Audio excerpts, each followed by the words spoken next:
Assalamualaikum warahmatullahi wabarakatuh. Innal hamdalillah nahmaduhu wa nasta'inuhu wa nastaghfiruh wa na'udzu billahi min syururi anfusina wa min sayyiati a'malina may yahdihillahu fala mudhillalah wa may yudlil fala hadiyalah. Asyhadu an la ilaha illallah wahdahu la syarikalah wa asyhadu anna Muhammadan abduhu wa rasuluh. Allahumma sholli wa sallim ala nabiyyina Muhammad wa ala alihi wa sahbihi ajma'in. Amma ba'd. Jamaah sekalian, pengajian Ahad pagi Masjid Al-Arqam yang dirahmati Allah. Puji syukur marilah kita panjatkan kehadirat Allah Subhanahu wa taala atas limpahan rahmatnya sehingga pada kesempatan pagi hari ini kita dikumpulkan di majelis yang mulia ini. Mudah-mudahan senantiasa mendapatkan naungan rahmat barokah dari Allah Subhanahu wa taala. Jemaah sekalian yang dirahmati Allah, tema kita pada kesempatan pagi ini adalah 3 sebab kemunduran umat Islam.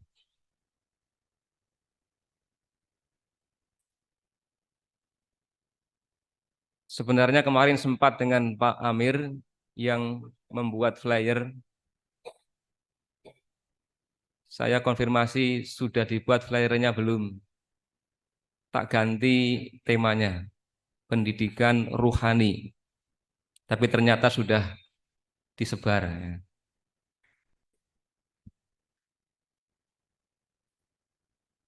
Jamaah sekalian yang dirahmati Allah, sebagaimana kita tahu bahwa Rasulullah Shallallahu Alaihi Wasallam menghadirkan Islam ke tengah masyarakat jahiliyah yang dikenal sebagai bangsa yang ummi, tidak punya tradisi baca tulis, masyarakat yang bodoh, jahiliyah, yang tidak memiliki peradaban tinggi, biadab, tidak beradab, dan tidak diperhitungkan dalam peta dunia. Tetapi kemudian dalam waktu yang singkat menjadi pemimpin-pemimpin dunia masyarakat Arab ini. Karena apa? Umat yang jahiliyah telah dididik oleh manusia pilihan, dididik langsung di bawah naungan wahyu, orang yang terbaik dengan kurikulum terbaik, program yang terbaik, dan langsung di bawah bimbingan wahyu.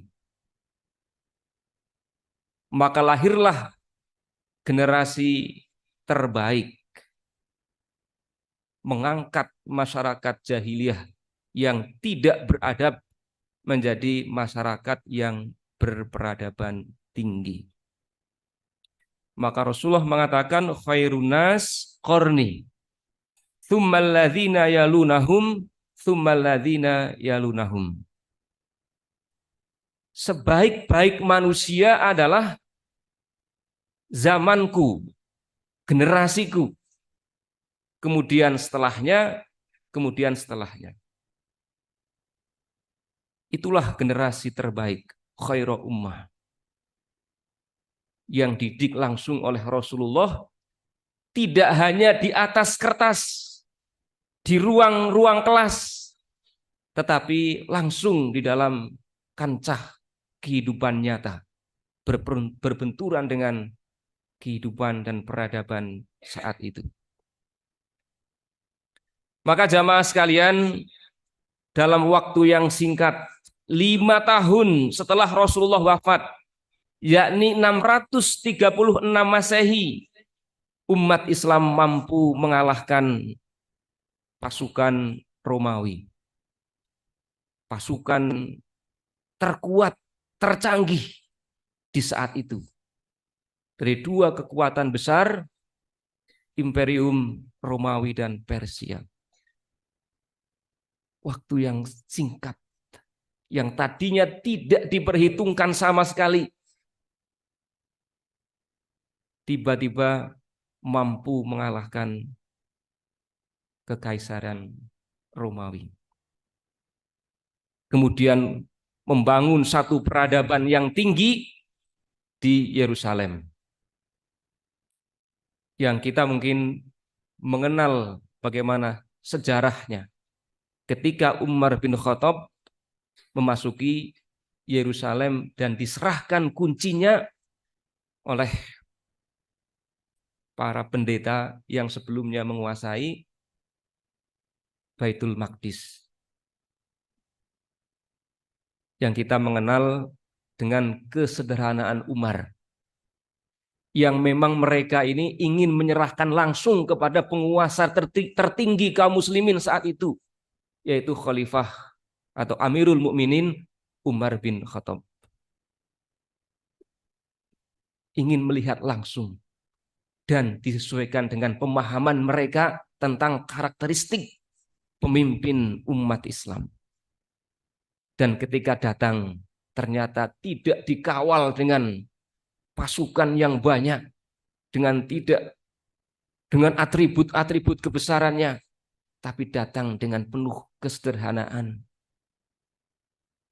Menaiki keledai hanya berdua, yang kadang gantian dengan pengawalnya ini atau pembantunya. Sehingga para pastor atau pendeta di Baitul Maqdis itu tahu inilah memang karakter dari pemimpin umat Islam itu. Dan ini dicatat dalam sejarah satu penaklukan yang luar biasa. Tidak ada terjadi sebelumnya di Yerusalem. Yang memang satu wilayah yang silih berganti dikuasai oleh berbagai bangsa. Oleh berbagai kekuasaan. Dan selalu berdarah-darah. Tetapi ketika yang menaklukkan kaum muslimin, seorang penulis Inggris, Karen Armstrong, dalam bukunya History of Jerusalem, itu mengatakan inilah penaklukan yang paling indah. Karena tidak terjadi pembantaian, tidak terjadi penghancuran properti, tidak ada pengusiran, tidak ada pembumi hangusan, bahkan tidak ada pemaksaan untuk memeluk agama Islam sebagai yang berkuasa saat itu. Maka Karen Armstrong mengatakan inilah baru dunia menyaksikan satu penaklukan yang indah. Nah, berbeda dengan sekarang ini kondisinya. Maka saya melihat satu video, ada pendeta ya belum lama ini yang mengatakan bahwa dulu kami serahkan kunci Baitul Maqdis ini kepada Umar bin Khattab, kepada kaum muslimin, dan kami taat sampai sekarang. Tapi mengapa engkau sekarang serahkan kepada para Zionis dan kalian diam saja? Nah, ini kondisi kita saat ini. Jamaah sekalian yang dirahmati Allah, 88 tahun setelah hijrah, yaitu 622 Masehi, umat Islam mampu menaklukkan Eropa. Memimpin Eropa hingga kawasan Laut Tengah selama 800 tahun. 711 sampai 1492 Masehi. Hampir 800 tahun umat Islam menguasai kawasan di Eropa. Dengan pusatnya di Andalusia atau Spanyol. Cuma masalahnya, mana Islam hari ini di Spanyol? Mana bekasnya? Mana masyarakat Islamnya? Inilah yang berbeda dengan Nusantara atau Indonesia ini. Umat Islam menguasai Spanyol 800 tahun, tetapi ketika secara politik kalah, hilanglah Islam dari bumi Spanyol. Tetapi Nusantara ini ternyata beda karakteristiknya. 350 tahun dipimpin, dikuasai oleh non-Muslim, para penjajah. Ya, Belanda, Inggris, Spanyol, Portugis, ya, Jepang. Tetapi umat Islam tidak lenyap dari Nusantara ini, bahkan semakin eksis. Nah, ini apa rahasianya? 800 tahun Spanyol dikuasai Islam, begitu kalah hilang, tapi Indonesia ini atau Nusantara ini 350 tahun dikuasai oleh penjajah yang statusnya non-Muslim, tapi Islam tidak hilang dari Nusantara ini. Kuncinya adalah dalam dakwahnya yang sampai ke masyarakat, ke akar rumput, bukan hanya sekedar di elit politiknya seperti di Spanyol atau Andalusia itu. Itulah gambaran kekuasaan Islam yang dari masyarakat jahiliyah yang tidak beradab, namun dalam waktu yang relatif singkat tiba-tiba menguasai dunia. Dunia kaget, terpana dengan kehebatan umat Islam. Maka kita perlu belajar bagaimana Rasulullah mendidik generasi terbaik itu. Sampai kemudian terjadi peristiwa tragis 1099 Masehi, Perang Salib. Eropa masuk, pasukan Eropa masuk ke Yerusalem. Ribuan kaum muslimin dibantai. Sampai dalam catatan sejarah, genangan darah di Masjid Al-Aqsa itu sampai setinggi mata kaki. Insya Allah. Tapi hari ini pun kita melihat, kalau kita hanya mendengar atau membaca sejarah, ternyata pembantian hari ini pun luar biasa. Puluhan ribu kaum muslimin yang sudah meninggal syahid di kawasan Palestina itu. Jadi itulah memang berulang-ulang sejarah di Palestina. Dr. Majid Ihsan Al-Gilani kemudian menganalisa mengapa umat yang maju, yang tinggi peradabannya kala itu, tiba-tiba kalah dengan preman-preman dari Eropa. Pasukan salib itu kan banyak yang sebenarnya preman-preman yang ingin mendapatkan pengampunan dosa. Nah, direkrut. Ya, mungkin kalau sekarang tentara bayaran. Ya, direkrut supaya mendapatkan pengampunan dosa dari gereja, dari paus. Nah, umat Islam itu 600 tahun lebih maju sains teknologinya dibandingkan dengan orang-orang Eropa. Tetapi kenapa tiba-tiba dikalahkan? Maka Dr. Majid Ihsan Al-Gilani kemudian menjelaskan dalam kitabnya Hakadha Dhaharajilu Salahuddin wa hakadha Adatul Quds. Demikianlah generasi Salahuddin Dan demikianlah kembalinya kota Al-Quds dengan memberikan gambaran kondisi faktual masyarakat atau kaum muslimin kala itu. Yang mana moralitas penguasa, bahkan ulamanya, sampai ke masyarakatnya, ini sudah sangat rendah, sudah bobrok. Itu yang digambarkan oleh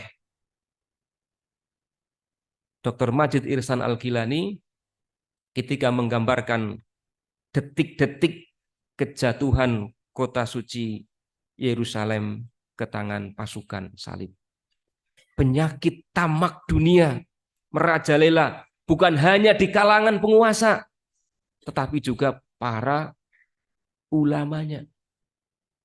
Nah, ini ulamanya saja sudah rusak. Maka Al-Ghazali itu sering mengingatkan akan bahayanya ulama yang kategorinya, beliau menyebutkan ada ulama dunia, ada ulama akhirat.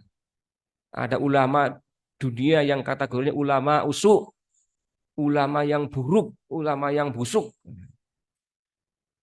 Nah, ini menjadi kerusakan bagi umat Islam ini.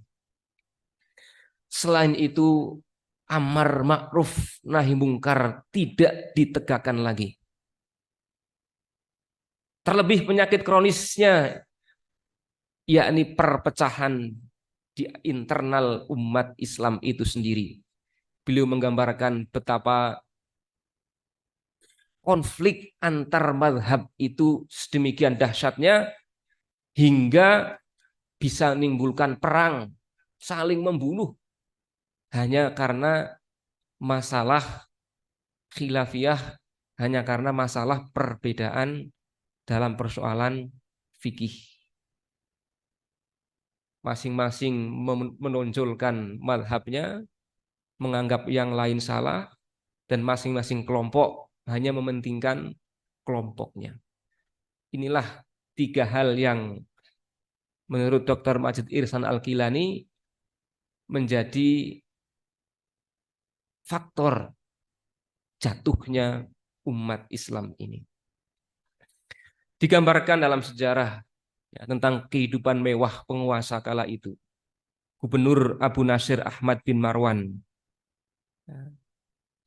elit penguasa kala itu, sering mengadakan acara-acara hiburan yang setiap acaranya itu satu momen dananya 200.000 dinar. Kemudian pada tahun 516 Hijriah, saat Menteri Sultan Muhammad terbunuh, itu bersamaan dengan ketika istrinya keluar dari rumahnya dengan diiringi oleh pembantu-pembantunya, para pengawalnya, 100 pengawalnya, dengan kendaraan yang berlapiskan emas.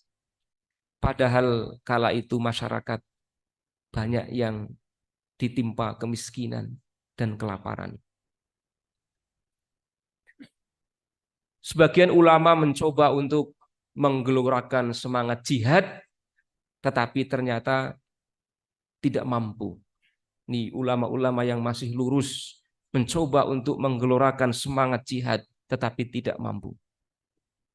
Bahkan ketika bukti-bukti pembantaian kaum muslimin disodorkan ke hadapan khalifah, ada potongan rambut, ada tulang, anak-anak dan seterusnya ditunjukkan, maka justru khalifah mengatakan, tolong pergi saja dari sini. Saya ada urusan penting. Si Balko, burung merpati saya, sudah 3 hari pergi belum kembali. Dilapori ada kawasan-kawasan yang sudah jatuh ke tentara musuh. Dengan disodorkan bukti-bukti pembantaiannya di kehadapan khalifah. Ternyata khalifahnya malah menolak laporan itu dan mengatakan sedang sibuk karena si Balko, burung kesayangannya, sudah 3 hari ini belum pulang. Coba. Ya mungkin mirip-mirip juga penguasa dunia saat ini. Melihat pembantaian, ya, banyak yang diam. Itu alhamdulillah reaksi dari kaum muslim, bahkan non muslim pun banyak hari ini yang luar biasa ketika melihat pembantaian di Gaza itu. Jamaah sekalian yang dirahmati Allah, mengapa umat yang dilabeli khaira ummah, umat terbaik, kuntum khaira ummah, itu kemudian bisa dikalahkan oleh kaum yang dalam Al-Quran disebut dengan bi'sa masalul qaumil ladzina kadzabu bi ayatillah. Itu kan seburuk-buruk kaum orang Yahudi. Ya. Hari ini kita tidak berdaya menghadapi orang-orang Yahudi. Padahal kita punya label kuntum khaira ummah. Kalian adalah umat yang terbaik. Umat terbaik versus umat terburuk. Ya, bisa masalul kaum, tetapi kita tidak berdaya. Berarti mungkin kualitas kita sedang di bawahnya umat terburuk itu.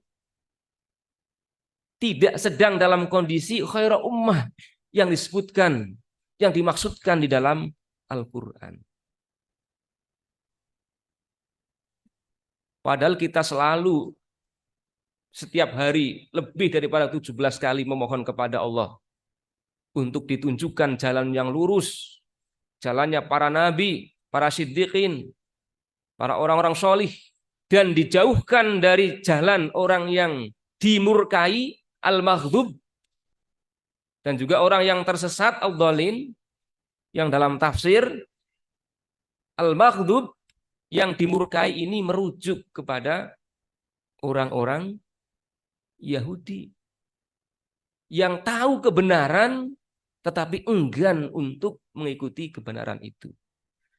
Dan juga al-dhalin, orang-orang yang sesat, yakni orang-orang Nasrani yang sesat, yang salah sangka, kemudian mempertuhankan manusia.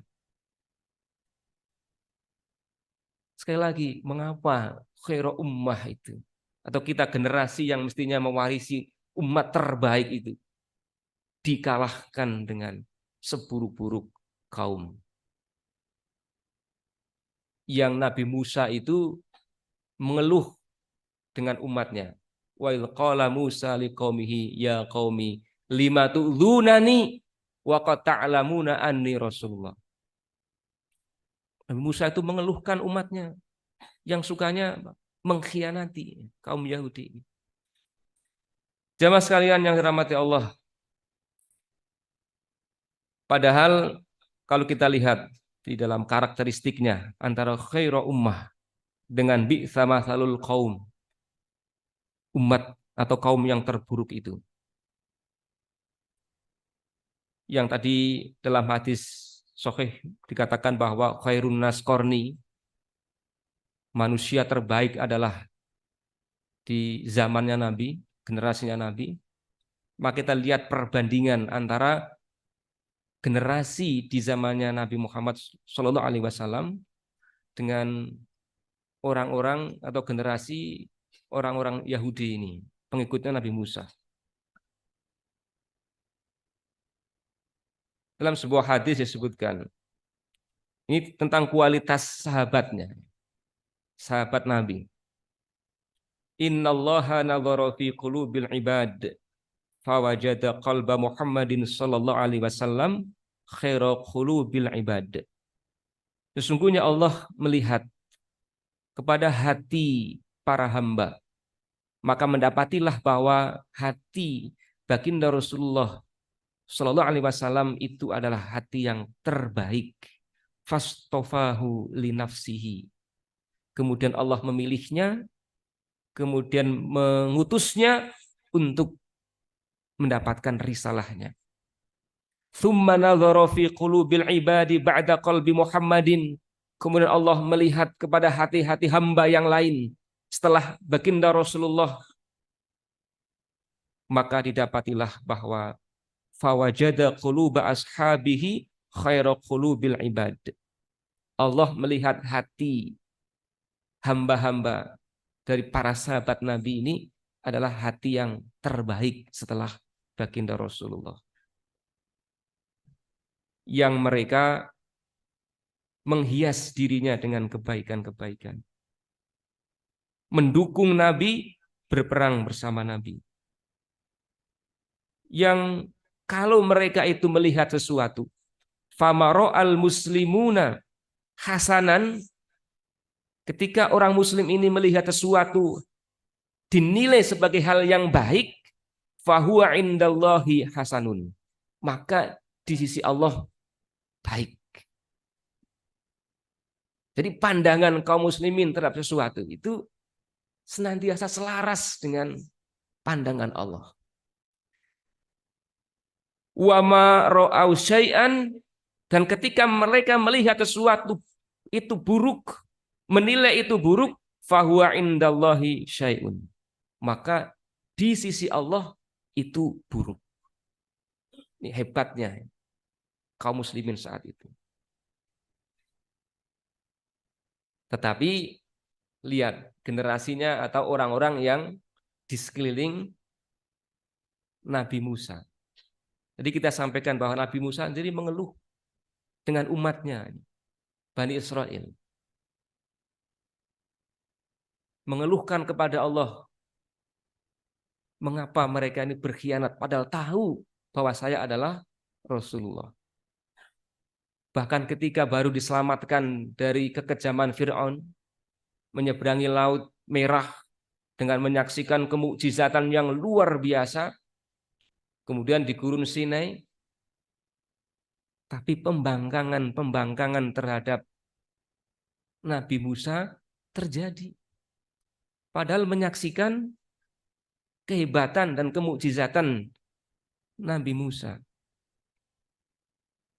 Ketika disuruh untuk memasuki Baitul Maqdis, Bani Israel ini mengatakan, ya Musa, innalan nadkhulaha abadan. Wahai Musa, saya tidak akan masuk ke Baitul Maqdis selamanya. Madamu fiha, selama mereka masih ada di dalamnya. Jadi ada orang-orang bangsa Filistin, orang-orang Kan'an yang mendiami Palestina. Jadi diselamatkan dari Mesir oleh Musa, disuruh untuk masuk ke Palestina, tapi nggak mau. Mengatakan saya nggak akan mau selamanya, karena ada orang-orang yang perkasa. Kami takut. Dan tidak berhenti di situ. Bahkan mengatakan fadhhab anta wa rabbuka, silakan engkau pergi bersama Tuhanmu. Faqatila, lalu berperanglah engkau berdua. Inna hahuna qa'idun, sungguh biarkan kami di sini duduk menanti. Nek menang lah lebih masuk. Coba ini orang yang sebenarnya kan lemah mental mereka, pengecut, disuruh berperang, disuruh masuk ke satu negeri, takut ini. Tapi hari ini kita menghadapi orang yang dengan karakter itu, kita tidak berdaya. Nah ini pertanyaan dan tamparan keras sebenarnya bagi kita, kaum muslimin, yang menjadi indikator bahwa kita ini berarti dalam kondisi yang mentalitasnya dan mungkin sikap keagamaan kita dengan Islam sangat jauh. Mereka ketika diajak kepada menyembah kepada Tuhan dengan benar, mengatakan, ya Musa lan nu'mina laka hatta narallaha jahratan. Wahai Musa, saya tidak mau untuk beriman kepadamu, kepada Tuhanmu, sampai bisa melihat Tuhan secara nyata. Nah ini ngeyelnya ini. Ingin melihat Tuhan secara dohir dengan matanya. Ketika disuruh untuk berpegang teguh kepada kitab yang diturunkan kepada mereka, khudzu ma atainakum biquwwatin wasma'u, ambillah perjanjian atau ayat yang diturunkan kepada mereka dengan kuat, dengan kokoh teguh. Dan dengarkan apa jawaban mereka. Qalu sami'na wa asoina. Kami dengar, tapi kami nggak mau. Ya, kami maksiat, nggak mau taat itu. Kalau orang mukmin karakternya diseru oleh Allah, sami'na wa ata'na. Kami dengar, kami taat. Tapi Bani Israel tidak. Udah dengar, udah tahu, udah paham, tetapi wa asoina. Belum lagi kalau kita lihat, kita baca di Al-Baqarah awal-awal itu. Bagaimana kisahnya ketika di gurun pasir. Ketika diminta untuk menyembelih sapi betina. Kan ngeyelnya luar biasa. Bahkan atatakhiduna huzwa.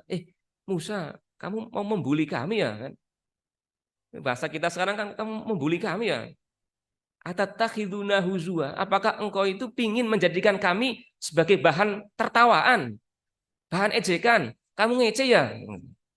Diperintah nabinya itu jawabannya kamu ngece ya ini. Itu kan karakternya, coba bayangkan. Sekali lagi kita hari ini dengan tipe orang atau kaum yang semacam itu kok kalah? Yang tidak taat kepada Allah dan Rasulnya, tapi kita kalah. Kita tahu di Al-Baqarah itu terus tanya kan, sapi yang seperti apa?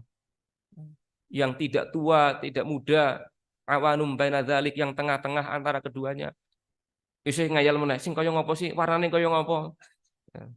Sofra'u faqi'ul launuha tasurun nadirin. Kekuning-kuningan, menyenangkan mata yang melihat. Isih urung puas lagi, tanya terus. Yang tanyanya itu kan sebenarnya bukan tanya untuk mencari tahu, untuk melaksanakan. Mengeyel supaya menghindar ya. Kok yang takon ya. TTOTT. Takon-takon roh tuku-tuku ya. Nah, itulah karakternya, tetapi kita hari ini sekali lagi anehnya kita dikalahkan oleh mereka dalam berbagai lini.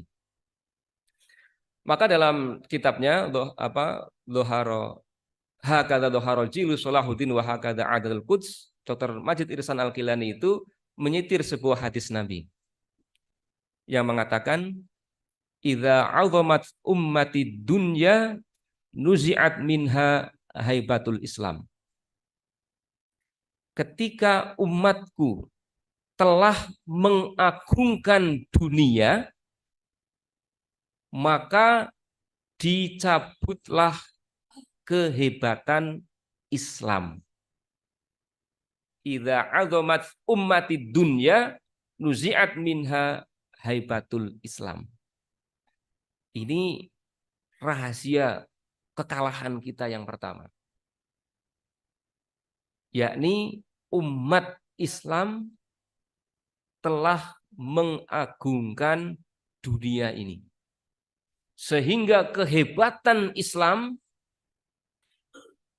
itu diangkat, lenyap. Nggak ada lagi kelihatan hebatnya Islam.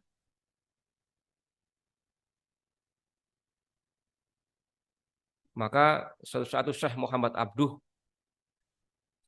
pernah berkunjung ke Eropa.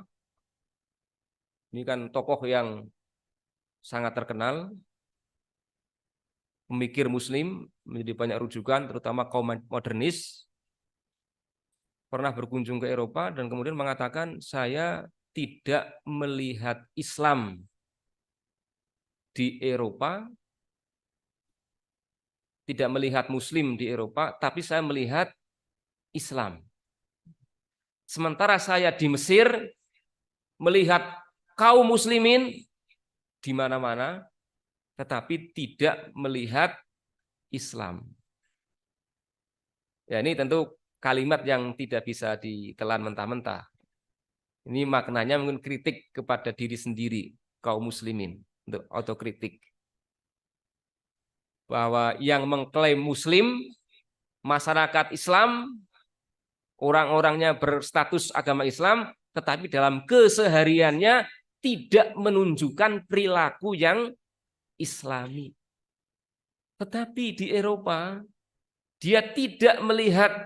beliau tidak melihat kaum muslimin, tapi melihat banyak perilaku-perilaku yang Islami. Mungkin kebersihannya, ketertibannya, kedisiplinannya, tepat waktunya, menghargainya, respeknya.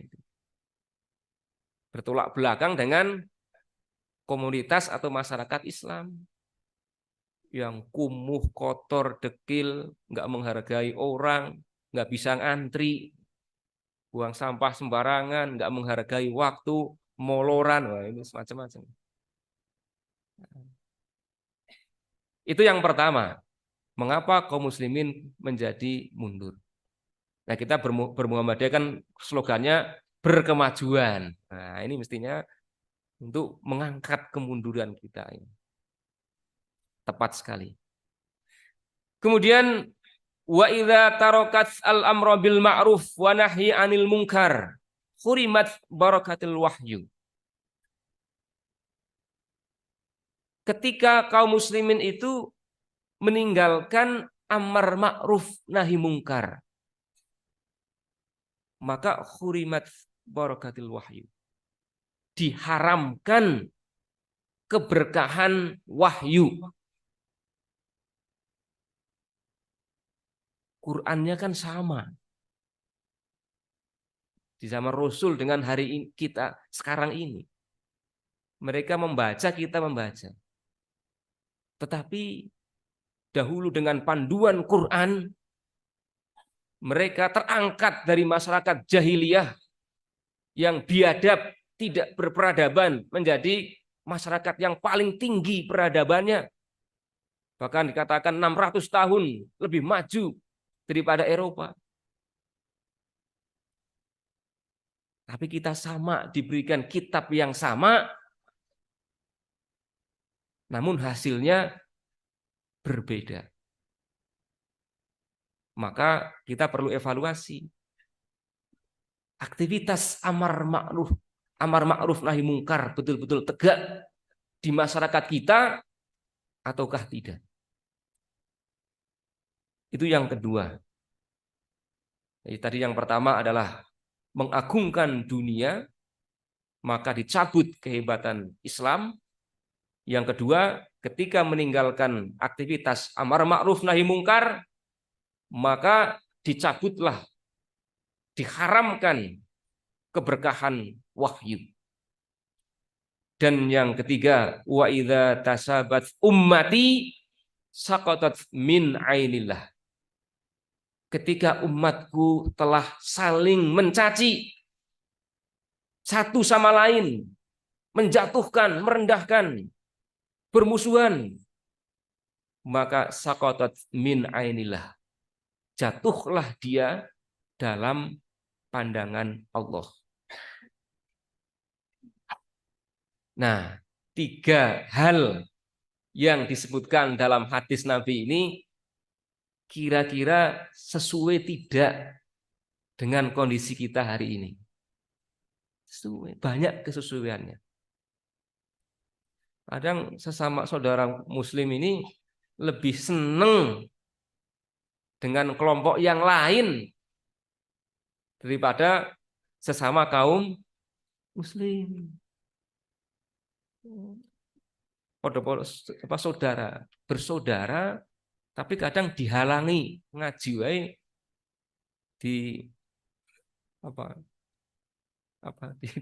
dihalang-halangi misalnya. Macam-macam itu. Tapi dengan umat yang lain berangkulan, mesra sekali. Kalau perlu dijaga. Dengan yang lain dijaga, dengan saudara sendiri mau ngaji dihalangi. Kan Masya Allah. Repot kan jadinya. Nah ini fenomenanya. Maka pantas kalau kemudian menjadi kalah. Jemaah sekalian yang dirahmati Allah, Imam Al-Ghazali sebelum 3 tahun sebelum kejatuhan Al-Quds itu menulis di dalam Ihya Ulumuddin,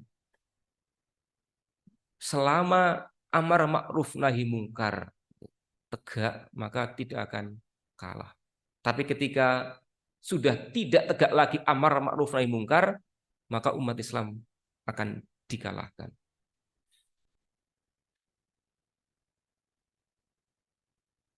Beliau juga banyak mengingatkan kepada kita dalam kitab-kitabnya bahaya hubbud dunya, cinta dunia. Sering beliau menyitir sabda Nabi, hubbud dunya ra'su kulli khati'atin. Cinta dunia itu adalah pangkal segala kerusakan. Kerusakan ini pangkalnya adalah karena cinta dunia. Kita gontok-gontokan, perang sendiri, ya, karena cintaan kita terhadap dunia. Maka hadis Nabi yang sangat terkenal, sering sekali disampaikan, menggambarkan kondisi umat Islam yang dikhawatirkan oleh Nabi. Yusikul umamu an tada'alaikum kama tada'al akalatu ila qas'atiha. Ini yang generasi yang dikhawatirkan oleh Nabi, bahwa kalian ini nanti akan dicabik-cabik, diperebutkan, disantap oleh umat-umat yang lain, seperti ya, binatang lapar, singa yang lapar yang mencabik-cabik makanannya, orang yang lapar merebutkan makanannya. Maka para sahabat bertanya, faqala qailun wa min qillatin nahnu yauma idzin. Apakah jumlah kita sedikit wahai Rasulullah? Namun Rasulullah menjawab, bal antum yauma idzin katsirun. Enggak. Bahkan jumlah kalian saat itu banyak. Walakinnakum khutsaun ka khutsa'is sail. Tapi kalian itu seperti buih yang terombang-ambing di lautan. Gak ada nilainya. Wala yanzi'annallahu min suduri aduwikum al-mahabah. Dan dicabut perasaan dari musuh-musuhmu, perasaan takut, segan. Perasaan segan, takut di hati musuh itu dicabut. Sebenarnya di antara rahasia mengalahkan Yahudi, banyak analisa itu, kalau mereka sudah ditimpa kekhawatiran, ketakutan, akan mudah untuk mengalahkan mereka. Seperti di Al-Hasr yang ketika pengepungan, pengusiran di Bani Nadir, ya. Ketika mereka dikepung dan ditebangi pohon-pohonnya, nah, sama dan kita diboikot itu kan, pemboikotan. Ketika mereka sudah khawatir, mereka sudah takut, itu malah mereka keluar sendiri. Padahal mereka sebenarnya dulunya sangat angkuh dan berlindung di benteng yang kokoh, fi buruji musayyadah. Benteng yang kokoh, merasa tidak mungkin bisa ditembus. Tapi begitu dikepung dan pertanian mereka ditebangi, ya, pohon-pohonnya, wah mereka khawatir, wah ini sumber ekonomi kita ini, wah bahaya ini. Akhirnya mereka malah keluar sendiri itu, menyerah. Jadi kepikiran, wah ini mirip-mirip, ya, perlu diboikot. Tapi kita boikotnya kadang setengah hati, karena tergantung dengan produk mereka.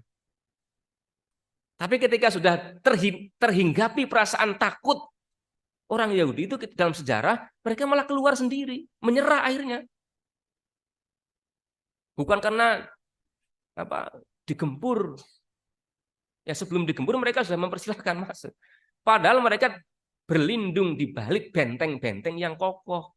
Mirip kita hari ini, mereka berlindung di Iron Dome itu. Ya, yang luar biasa, mereka dengan keangkuhannya nggak mungkin ya berhasil dijebol ya, walaupun akhirnya jebolnya, kenapanya mereka juga ketar-ketir hari ini. Mudah-mudahan ini awal dari kehancuran para Zionis. Dengan dulu yang merasa tidak mungkin dijebol oleh musuh, ternyata juga banyak yang masuk dan banyak menghancurkan kota-kota mereka. Yang sering disebut itu kota Askelon. Ternyata Askelon itu ada ulama besar namanya Ibnu Hajar Al-Asqalani. Itu Askelon itu. Ya, Ibnu Hajar Al-Asqalani. Yang sekarang dikuasai Askelon itu oleh Zionis dan sering menjadi sasarannya Hamas, itu sering dihujani roket. Saya baru ngeh itu adalah kota tempatnya ulama besar Ibnu Hajar Al-Asqalani. Ya, dalam bahasa modern yang kita nyebutnya Askelon. Kemudian selain dicabutnya perasaan takut dari musuh adalah penyakit yang menghinggapi umat Islam itu sendiri, wala yakdhifannallahu fi qulubikum alwahan. Kita ini dihinggapi penyakit wahan. Kalau dulu ada virus yang konon dari Wuhan, corona, tapi ini nggak ada kaitannya, mirip-mirip namanya. Ini wahan, lebih serius, lebih bahaya daripada virus yang dari Wuhan. Wahan. Ini mungkin istilah yang agak asing juga sehingga sahabat tanya, "Ya Rasulullah, wa mal wahnu?" Apa wahan itu? Ya Rasulullah. Maka dijelaskan oleh Rasulullah, hubbud dunya wa karahiyatul maut. Cinta dunia dan takut mati. Nah, ini juga ternyata penyakitnya. Yang tadi dikatakan hubbud dunya ra'su kulli khati'atin, pangkalnya kerusakan adalah cinta dunia. Ditambah hadis ini takut mati. Mungkin penguasa-penguasa Arab hari ini yang hanya dia menonton pembantaian itu kan karena takut mati. Bukannya mati fisiknya, mati ekonominya. Karena mereka punya kerjasama-kerjasama dengan Israel, dengan Amerika sebagai bapaknya Israel, pamannya Israel itu. Maka ada gambar itu, meme itu, anak kecil yang bermain di reruntuhan di Gaza, kemudian para penguasa-penguasa Arab duduk gitu. Itu orang bikin untuk ngeritik itu sebenarnya. Nonton ada anak kecil lagi main di reruntuhan Gaza, tapi penguasa-penguasa Arab sambil nonton gitu. Ya. Mungkin karena takut mati ini, wa karahiyatul maut. Meskipun kita hari ini menyaksikan kehebatan sebagian kaum muslimin yang nampaknya tidak lagi memiliki rasa takut, sesuai kita di Gaza itu. Ya. Para mujahid di Gaza yang nampaknya mereka, kalau kita masya Allah ya, luar biasa keimanannya. Ketika ada yang meninggal keluarganya yang syahid malah ada yang senang, kelihatan bangga ketika ada keluarganya yang syahid. Jamaah sekalian yang rahmati Allah. Kemudian kita juga diingatkan di dalam Nasaihul Ibad, sayati ala ummati zamanun yuhibbunal khamsa wa yansawna khamsa. Akan datang pada umatku zaman di mana umat itu cinta terhadap 5 hal dan suka melupakan 5 hal yang lain. Yuhibbunad dunya wa yansawnal akhirah. Mereka cinta terhadap dunia dan melupakan akhirat. Yuhibbunal hayah wa yansawnal maut. Sangat cinta terhadap kehidupan dan melupakan kematian. Padahal ketika saat bin Abi Waqqas mengirimkan pasukan kepada tentara Persia itu mengatakan, ji'tuka biqaumin yuhibbunal maut kama antum tuhibbunal hayah. Aku kirimkan kepada kalian pasukan yang mereka cinta kepada kematian sebagaimana kalian orang-orang Persia, musuh-musuh ya, Persia dan Romawi, cinta terhadap kehidupan atau dunia ini. Yang dikirimkan ini pasukan yang berani mati, bahkan cinta terhadap kematian, menghadapi pasukan yang cintanya dunia, pinginnya hidup di dunia. Maka mentalitasnya tidak terkalahkan. Di perang Yarmuk itu 36.000 melawan 80.000. Ternyata mengatakan bahkan 200.000 yang dipimpin oleh Khalid bin Walid. Ada juga Abu Ubaidah bin Jarrah. Nah, sekarang terkenal itu Abu Ubaidah, namanya muncul lagi. Jubirnya Hamas. Jadi idola sekarang ini. Nah, itu yang dulu nama Abu Ubaidah ya, ketika di Yarmuk kan bersama dengan Khalid bin Walid. Kemudian muncul Abu Ubaidah yang baru, Khalid bin Walid yang baru, generasi sekarang. Ya. Kemudian yuhibbunal qusur wa yansawna kubur. Mereka cinta terhadap ya rumah ini, istana di dunia, tetapi melupakan kubur. Yuhibbunal mal wa yansawna hisab. Mereka cinta harta, al-mal wa yansawna hisab, melupakan hisab, hari perhitungan. Ngitung-ngitung duit wae dinomengi, ngitung bati untungnya, atau menghitung investasi apa lagi hari ini yang bisa dikembangkan itu. Terus itu.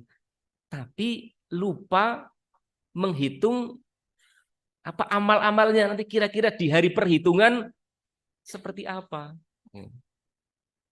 Ngitung-ngitung batini saiki sekarang ini, tapi lupa ngitung urusannya nanti perhitungannya di yaumul hisab. Yuhibbunal khalqa wa yansawna khaliq. Sangat cinta terhadap makhluk tapi lupa terhadap sang khaliknya. Ya, makhluk itu bisa ya berbagai macam ya. Bisa wujudnya kendaraan, bisa wujudnya rumah, bisa orang, manusia, atau hobi ya, barang-barang jadi hobinya dan seterusnya. Nah, ternyata sudah jam 7 ya. Saya menyampaikan banyak ternyata ini. Khawatirnya karena ini pertama saya khawatir waktunya kurang, waktunya masih banyak, saya sudah kehabisan materi. Saya nyiapkan materi agak banyak. Ternyata baru satu poin tentang hubud dunya yang menjadi sebab kelemahan dan kemunduran umat ini. Saya sampaikan. Mudah-mudahan ada manfaatnya dan ada kesalahan kekurangannya. Kami mohon maaf. Kepada Allah saya mohon ampunan. Demikian, wassalamualaikum warahmatullahi wabarakatuh.